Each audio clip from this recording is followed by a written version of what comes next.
programa Capital Natural desta semana está dando continuidade à ótima conversa que começamos com a Marisa Fonterrada e com o Marcelo Petralha, ambos músicos e educadores especialistas na chamada ecologia acústica. Conhecemos também o incrível trabalho do engenheiro Bernie Krause, que registra paisagens sonoras na América do Norte há mais de 45 anos, conscientizando pessoas sobre a importância do som em nossas vidas e no planeta.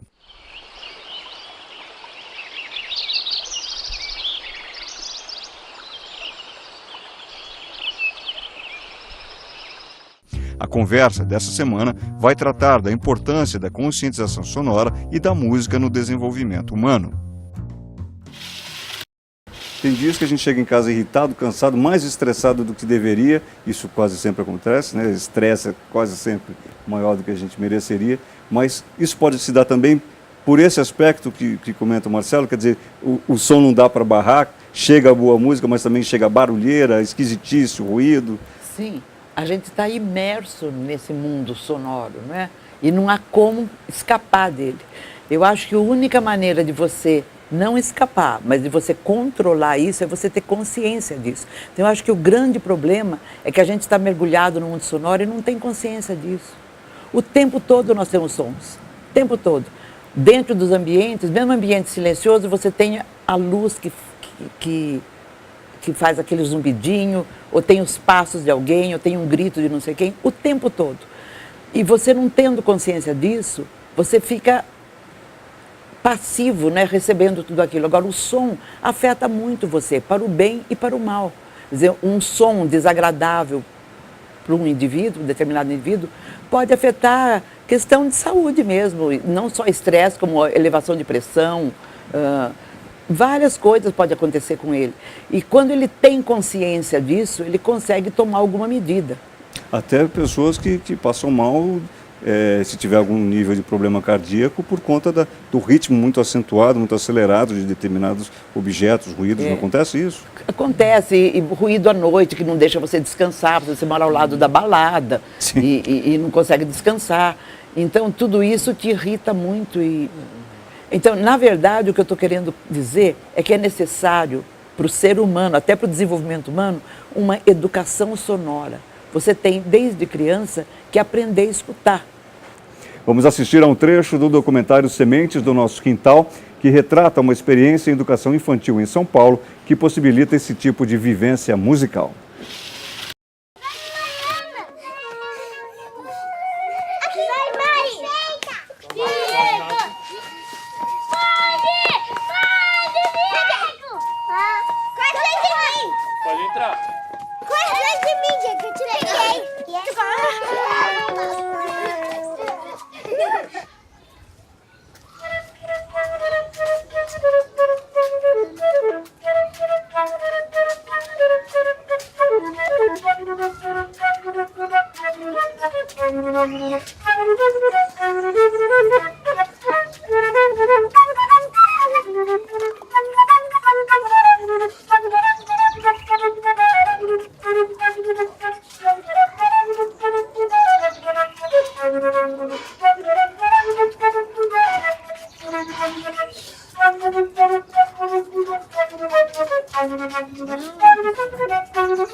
Famílias hoje precisam retornar a esse tipo de atitude para com as crianças.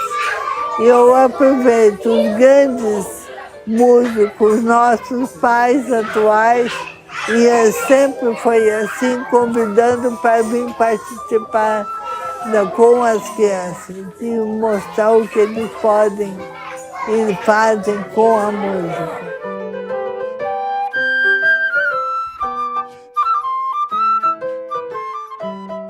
A música é o primeiro elo mais importante do ser humano para que ele se entenda, conheça o seu ritmo interno e o espaço que essa música deve ocupar. É isso.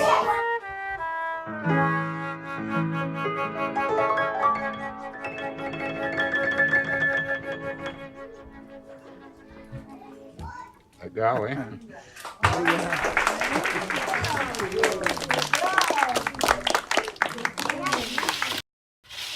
E o som do silêncio, que para tanta gente é tão assustador, o silêncio. Deu-se o silêncio, Marcelo. Estar consigo mesmo. É talvez o lugar mais barulhento que a gente tem. A gente fala muito da cidade, mas seja a nossa própria mente, né? Pois é. Essa é cheia de ruídos e vozes e sons assustadores. E ter, justamente quando o ruído externo para, nós somos impelidos a ouvir esse som interno. Isso, se você não tem uma certa tranquilidade, pode ser realmente muito perturbador, né? Eu conheço pessoas que realmente, quando vão para um lugar muito silencioso, ficam inquietas. Precisam ter algum barulho para conseguir dormir, etc. Se sentir em casa. A gente retoma daqui a pouquinho com os nossos convidados de hoje. Vamos fazer um primeiro intervalo. Na volta, continuamos o nosso passeio pelas paisagens sonoras do mundo contemporâneo. Você fica agora com as notícias do dia no Band News.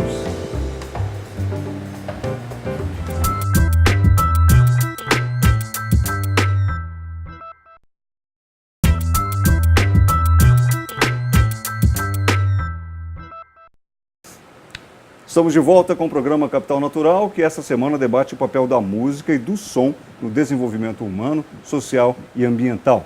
Nós conversamos com duas feras no assunto, os educadores Marisa Fonterrada e Marcelo Petralha. Queria virar a nossa conversa um pouquinho para o lado da profissionalização musical, da formação do músico, formação das orquestras, grupos no Brasil. Em que medida vocês têm acompanhado isso, para saber como é que a gente está caminhando, se hoje a gente já tem uma formação mais profissional, a qualidade do músico e do grupo orquestra como um todo no Brasil, e nós temos excelentes orquestras, já não é de hoje, mas se isso continua melhorando, continua ganhando qualidade, Marisa?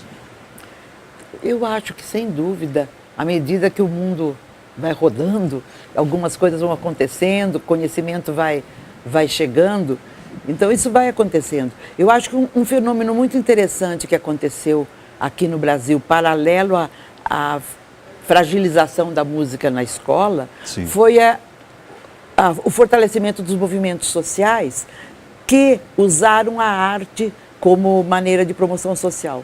Isso começou a acontecer já há bastante tempo, acho que uns 30 anos, e foi ficando forte. E daí eu estava lembrando, assim, para voltar para a tua pergunta, lembrando de atividades como o Projeto Guri, como Heliópolis e outros. Eu estou falando dois que são aqui da cidade, mas o Brasil inteiro está cheio de projetos assim, não é? E que realmente você sabe de histórias de transformação das pessoas muito grandes, porque elas tocam numa banda ou numa orquestra, não é? Então, esse sentido de educar, de proporcionar uma oportunidade para pessoas que muitas vezes não tinham nenhuma oportunidade de nada, né, de uma vida minimamente decente, e elas começam a frequentar outros lugares, outros espaços, a conviver com a música, e entra daí naquilo que o Marcelo estava falando antes, a música atua dentro dela de uma maneira importante, não é só o fato dela estar agrupada, ela podia estar agrupada para cortar, fazer recortes de alguma coisa, mas o fato dela estar fazendo música atua nela de uma maneira muito importante. Então, eu acho que nessa tendência, não só a profissionalização de orquestras mais importantes e que conduzem o músico para a profissionalização, você tem também esses movimentos sociais que são importantes e que também levam alguns deles à profissionalização, não todos. Marcelo. Então, hoje a gente tem uma situação, eu acho que, como a Marisa comentou, quer dizer, um grande reconhecimento do papel da música na sociedade, né? E isso tem subsidiado projetos sociais muito bons, a profissionalização do músico que vai para orquestras, quer dizer, ela ganhou um novo status, vamos dizer assim, mas eu acho que ela isso ainda, na verdade, é só uma parte da questão. Porque eu acho que a música ela tem o potencial, na verdade, de atuar em muitas frentes, né? A música não é só uma coisa para se assistir um músico tocando. Música é uma coisa para ser feita por qualquer cidadão, né? Então, pessoalmente, eu estou bastante envolvido e dedicado à questão assim, todos somos músicos, porque música é um atributo do ser humano. Então, por exemplo, levar músicas para dentro de situações, por exemplo, de empresas, né? Uma parte do meu trabalho tem a ver com isso, quer dizer, como fazer música com pessoas que, a princípio, não se consideram músicos, né? Levar música para dentro de hospitais, né? Levar música nas comunidades as mais diversas, como uma vivência que pode ajudar a dissolver atritos, a dissolver questões sociais.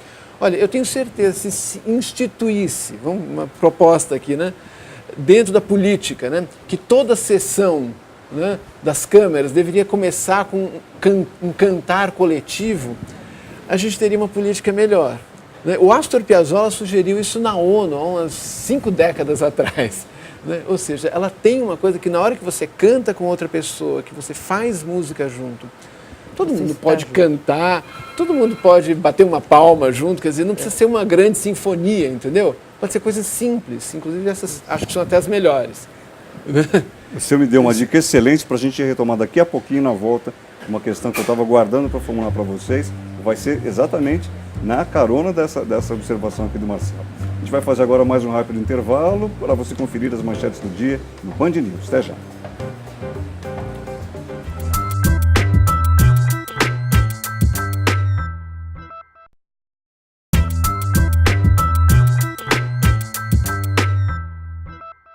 Estamos de volta com o Capital Natural. Debatemos hoje o assunto ecologia musical, com a especialista em musicalização Marisa Fonterrada e com o educador Marcelo Petralha. Na virada de bloco aí, ficou uma bola quicando na área, Marisa, que foi uma deixa ótima que o Marcelo nos deu, sobre a questão do músico atuar. O grande prazer do músico, o grande barato do músico, seja em que, enfim, a que instrumento ele esteja dedicado, seja um maestro, o grande barato dele é tocar. Né? Desse ponto de vista, por este ponto de vista, a música que tem permitido a mais pessoas se descobrirem como músicos ou como cidadãos, acaba sendo um agente social também, não? Com certeza, com certeza. Eu acho que tem uma, como é que eu diria, um conceito que não é sempre explicitado, mas que está na cabeça de muita gente, que a música é para divertir. Então eu vou lá assistir um show, eu ligo o meu CD, eu pego o meu MP3, sei lá, algum recurso tecnológico e escuto.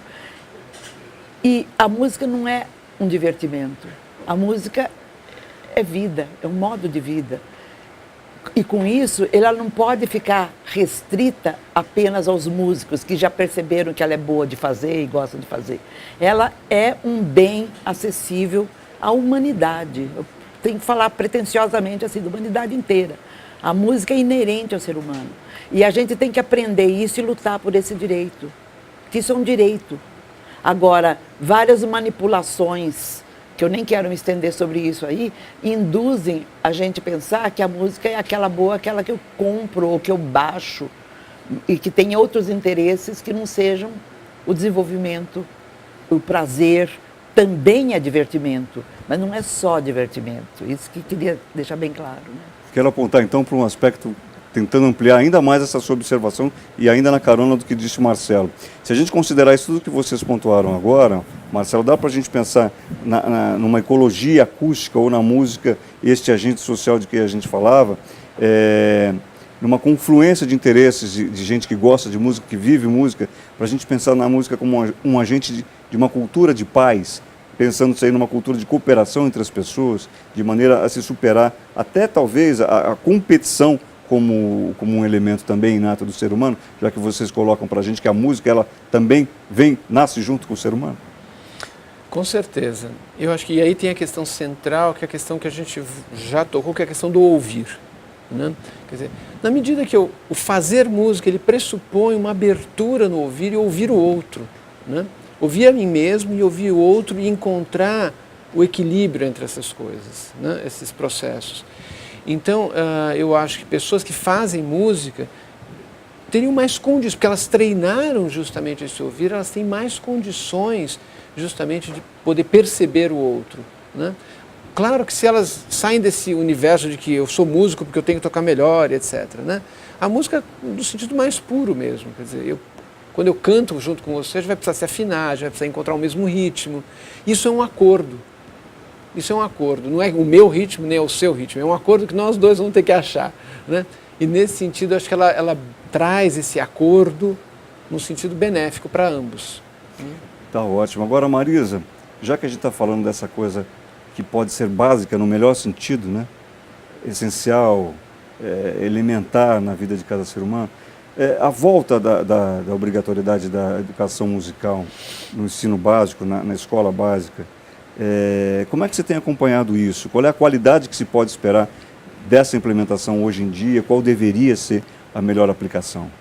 Então, eu acho esse assunto uma coisa muito importante, muito interessante, porque eu acho que acertou-se sem ter certeza, sem ter nenhuma consciência disso. A história dessa volta da música na escola é uma escola de uma luta de músicos e educadores musicais que foram fazer pressão lá no Senado para pedir isso, e conseguiram alguns ouvidos simpáticos. Sim. E, por outro lado, eu sempre fico pensando, se você fosse para uma grande autoridade do país falar que você é a favor da justiça, se alguém te perguntasse se você é a favor da justiça, você é a favor da verdade, você ia dizer que não é? Todos são. Então alguém perguntou, você é a favor da música? Todos foram a favor, e ela foi aprovada. Mas foi aprovada no grito. E daí, na regulamentação da lei, o presidente deu 4 anos para o país se organizar para ela ser implantada. Isso está contando a partir de? Eu estou contando agora desse movimento da última lei de 2008, que começou a ser implantada, deveria ter começado a ser implantada em agosto de 2011. Né? Mas, na verdade, é muito engraçado, porque não mudou muita coisa. A LDB de 96 já regulamentava tudo isso. A música está na escola como uma disciplina que tem 4 artes, que é teatro, dança, artes visuais e música. E quem organiza a presença dessas áreas é a direção da escola ou é a secretaria, sei lá, alguma autoridade educacional mais próxima daquela escola. O que mudou foi mais psicológico do que legal, porque quando veio esse decreto dizendo que agora é obrigatório, Sim. Todo mundo ficou em polvorosa. As escolas ficaram, mas como que nós vamos fazer isso? Tal? As entidades de classe correram, né? A Associação Brasileira de Educação Musical correu, porque ela inclusive foi uma das fomentadoras dessa lei, para organizar isso e debater e conscientizar todos os órgãos lá do MEC. E, na verdade, criou-se um movimento politicamente muito importante. E tanto é que, hoje em dia, alguns cursos de pedagogia estão se movimentando para colocar música na formação do pedagogo. Porque essa lei só vale para o especialista a partir do 6º ano. Porque a educação infantil e do 1º ao 5º ano do ensino fundamental, o professor é o generalista, quer dizer, o professor que dá aula de todas as disciplinas. E não há obrigatoriedade legal de que se ponha um professor de música. Então, quem é que vai dar aula de música? É o professor de sala de aula, que é aquele que não teve música na escola, que não sabe absolutamente nada e que está apavorado com essa atribuição. Ter que dar aula de alguma coisa que ele não domina. Então, há uns movimentos que são ainda esparsos, mas que estão começando a pipocar dentro dos cursos de pedagogia para que haja essa formação. E nesse aspecto é que eu acho que tudo aquilo que o Marcelo falou até agora é muito importante. Porque esse professor não músico, que vai ser o responsável pela música, dos bebês até os 9 anos de idade, que é o 10 anos de idade, que é o 5º ano da escola pública, ele tem que fazer outro tipo de música. Você não pode pedir para ele ensinar tocar violino, formar uma orquestra, que é esse conceito modernista que a gente tem. O que é ensinar música? É ensinar um instrumento, é botar tocando junto,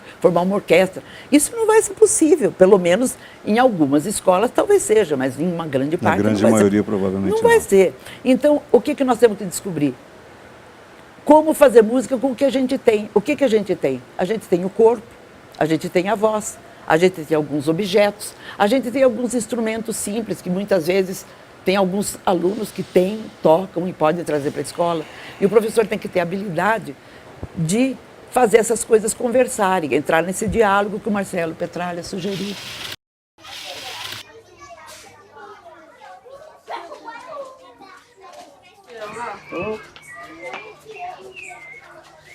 É muito comum eu chegar, ver o pique deles, que eles estão, às vezes eles sugerem, às vezes até sugerem, entendeu? Eu olho, então eu vou chegando, vou sentindo, eles vão chegando, a gente vai começando, aí as coisas vão entendendo, né?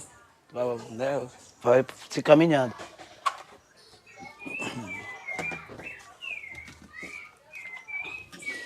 Por exemplo, agora mesmo eu confesso que eu não sei qual vai ser a nossa primeira música, entendeu? Eu tenho um pouco essa função aqui de cuidar desse lado da música, da dança e essas coisas que acompanham, né? O teatro, as histórias, né? Essas lendas, todas essas coisas que vêm junto aí com esse universo lúdico, né? Da sua filha Juliana, ele não quis não comer, não foi por Rio de Janeiro. Interessante que é lidando isso de uma forma muito natural, né? Não tem muito essa função, de repente, de estar ensinando, e sim de estar lidando com a música, lidando com esse universo musical e tal.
Nós temos o nosso instrumento corpo. É o primeiro instrumento musical de toda pessoa que nasce.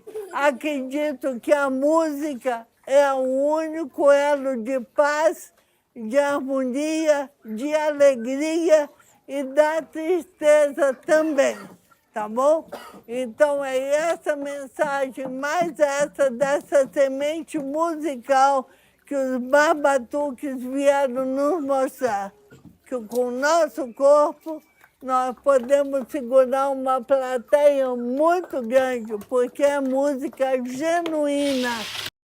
Uma vez mais, vocês me fazem pensar no quanto a diversidade, a multiplicidade, que são elementos inerentes, fazem parte, afinal de contas, da sustentabilidade, seja em que visão, sobre que assunto a gente trate aqui no Capital Natural, como se encaixa, acaba sempre se encaixando. Agora, por exemplo, a música e os sons, né, a expressão musical, sonora, como vocês trouxeram, me parece que mais uma vez se encaixa nessa história. O que eu queria era ouvir de vocês, agora que a gente está encaminhando para o encerramento do nosso programa, por exemplo, algumas questões como a transdisciplinaridade, a visão sistêmica, que estão todas encaixadas, né, no aspecto do desenvolvimento humano, na sustentabilidade, como é que a gente pode e deve vê-las a partir da música e das sonoridades? Queria uma reflexão de vocês para a gente já encerrar. Pode começar com você, Marcelo. Sim, então... Bom, a música, justamente como a gente viu, ela está inserida em tantos âmbitos que ela realmente se presta a você trabalhar qualquer assunto. Você pode ensinar matemática com música, português com música, história com música, geografia. Imagina a geografia do Brasil. Que coisa maravilhosa. Vai estudar uma região, a música daquela região. É isso que vai trazer a alma do povo daquela região. Ainda mais no Brasil, né? Ainda mais no Brasil. Tão musical, entendeu? esse país. Quer dizer, você tem, vai estudar a física, você tem toda a dimensão, vamos dizer, acústica que você pode inserir ali, quer dizer, você pode ensinar frações a partir das estruturas métricas e rítmicos da música.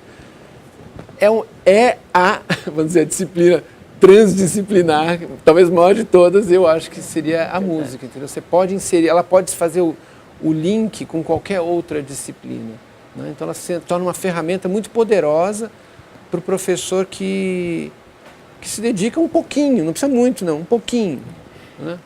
Para levar para os seus alunos. Hoje em dia há tantas facilidades, ele pode conseguir material baixando na internet, materiais. Hoje está fácil, né? Você consegue ter materiais para ilustrar. Se você falar, mas eu não sei cantar. Mas, primeiro que você sabe cantar, porque eu não acredito. Se você sabe falar, você tem o aparato. É a tal da história, né? Aí, Mas né? eu não tenho voz. Sempre que me falam eu não tenho voz, eu respondo, como é que você está falando comigo? Né? Então, mas por outro lado, ele pode, se o professor tiver vontade, porque acho que falta vontade.